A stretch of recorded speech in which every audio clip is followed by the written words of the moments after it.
Researchers received nearly $1.7 million from the National Institutes of Health to study a specific protein in the body believed to cause Alzheimer's disease. The team of researchers from Florida State University and the Mayo Clinic in Jacksonville will study the structure of the beta amyloid protein. Scientists believe Alzheimer's happens when the protein forms toxic structures.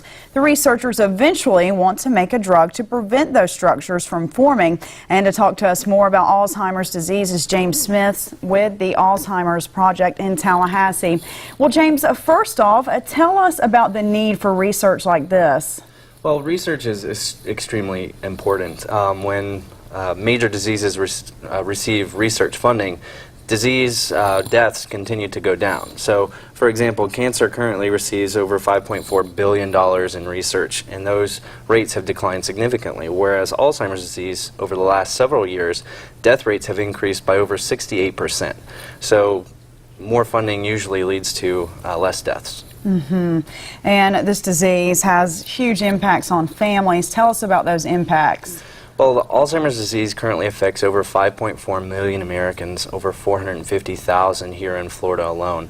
And so it's not a disease just affecting the individual, but it also affects caregivers as well. Caregivers have to usually leave work or take on multiple health risks of their own to continue providing care for their loved ones to stay at home for as long as possible.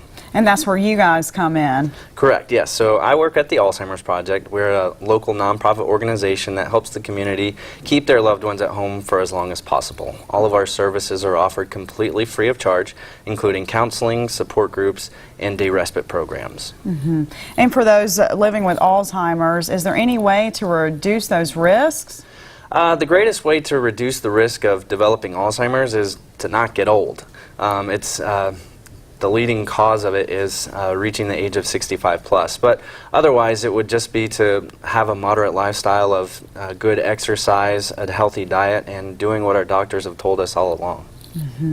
All right, well, thank you so much, James. And how can people find out more about the Alzheimer's Project? They can visit our website, which is www.alzheimersproject.org, or calling us at 386-2778. All right, well, thanks so much.